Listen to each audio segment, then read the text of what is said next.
Assalamualaikum warahmatullahi wabarakatuh. Hai guys, selamat datang di video Google ini dan masih bersama aku Reza. Hari ini aku akan nge-review salah satu jam dari Casio, yaitu Casio MRW 200H. Nah, jadi guys, jam Casio MRW 200H ini bisa dibilang salah satu beater watch favorit banyak orang. Dan yang banyak beredar di pasaran memang yang indisisnya Arabic numeral, bukan yang round indices kayak yang aku punya ini. Karena aku personally lebih suka dial yang round indices ini, makanya aku ambil yang varian yang ini. Oke, soal dimensinya, jadi berdasarkan hasil pengukuran, diameter case-nya sekitar 43 mm, tebalnya 11,5 mm, jarak lak to laknya 47 mm, serta lebar lak 18 mm. Untuk material case, terus strapnya, serta kacanya, itu semua adalah resin. Hanya case back yang stainless steel, yang mana ini sangat standar di Casio harga segini. Untuk water resistant rate-nya, sebagaimana yang tertulis di dial, ini adalah 100 meter. Jadi, udah sangat bagus untuk sebuah jam yang digunakan di lapangan. Tapi, crown-nya ini masih tipe pull push biasa, tapi it's okay, nggak harus screw down crown. Bezelnya ini adalah rotating bezel, bisa diputar dua arah alias bidirectional, tapi ini friction bezel, bukan bezel yang pakai klik-klikan. Jadi ini hanya gesekan aja. Terus dial yang aku punya ini warnanya warna hitam, agak matte gitu, dengan tone-nya itu warna rose gold agak keoranyean gitu di indisesnya, hands-nya, serta di marker-marker di bezelnya. Chapteringnya juga sama, ada warna rose gold oranye.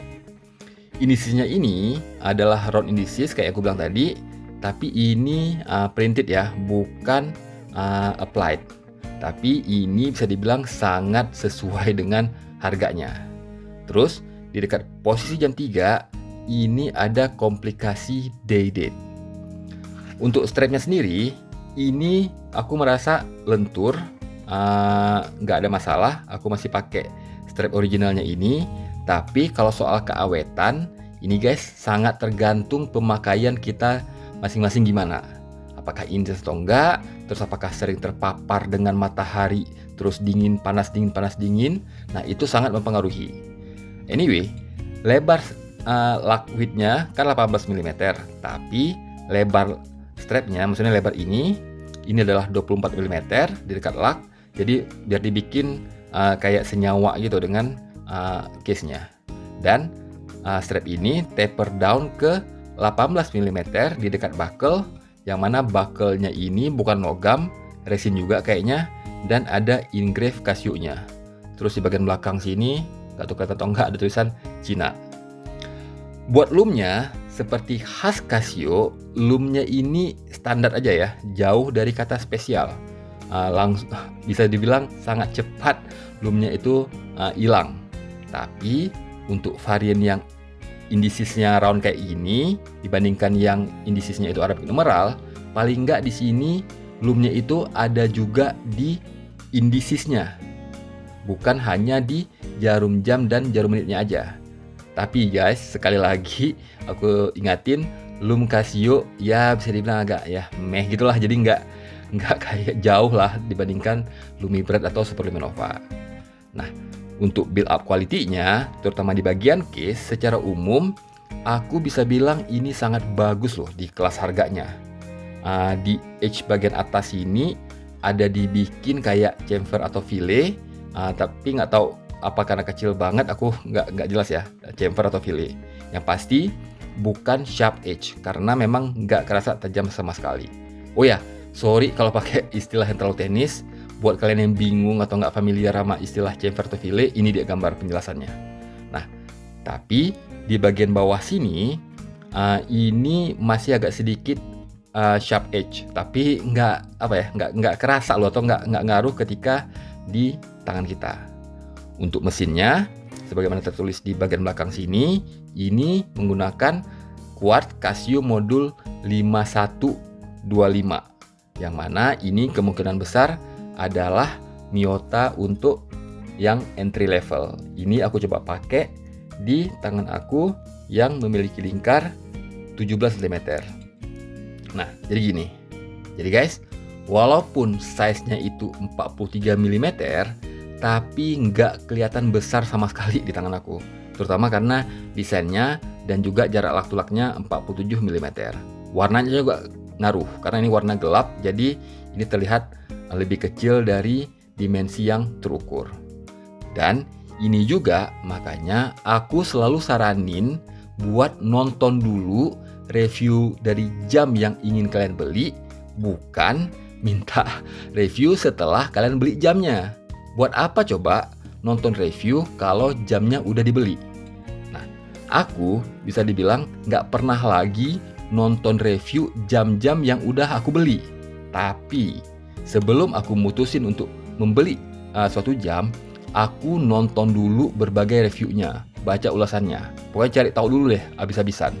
Kayak contoh jam ini. Jadi guys, di awal aku sangat ragu untuk beli jam ini karena size-nya itu ketulis 43 mm. Bahkan di beberapa website ditulisnya 46 apa, karena mungkin diukurnya termasuk crown. Aku merasa, wah gila, gede banget ya 43 mm. Tapi aku nonton review dan video dari orang lain, ya aku lihat bagus kok, ini di tangan 16 aja masih oke, apalagi di tangan aku yang 17 ya. Nah, jadi tidak sebesar dimensi terukurnya. Dan ternyata setelah aku beli memang benar. Makanya saran aku, tontonlah review sebelum kalian membeli jamnya. Anyway, ini kayak biasa aku minta pendapat istri aku terkait jam ini. Ini dia kata-kata istri aku. Ringan ya, lucu. Nah, jadi guys, istri aku selaku seorang non-watch enthusiast pada dasarnya suka sama jam ini dan dia ngasih approval yang bagus. Oke, soal harga. Nah, di Jerman sini, jam ini dijual di grey market itu di kisaran 25 sampai dengan 38 euro. Nah, memang kalau misalnya kalian rupiahkan harga segitu, itu kesannya kayak, waduh, tinggi banget ya, mahal ya. Nah, tapi guys, kayak yang pernah aku bilang dulu, di sini kayaknya nggak ada jam dari merek Casio atau Q&Q yang harganya 200 ribuan alias 14 euro, itu kayaknya nggak ada deh. Harga segitu adalah harga jam untuk merek-merek yang nggak jelas dari Cina yang dijual di toko rokok atau warung 24 jam di pom bensin.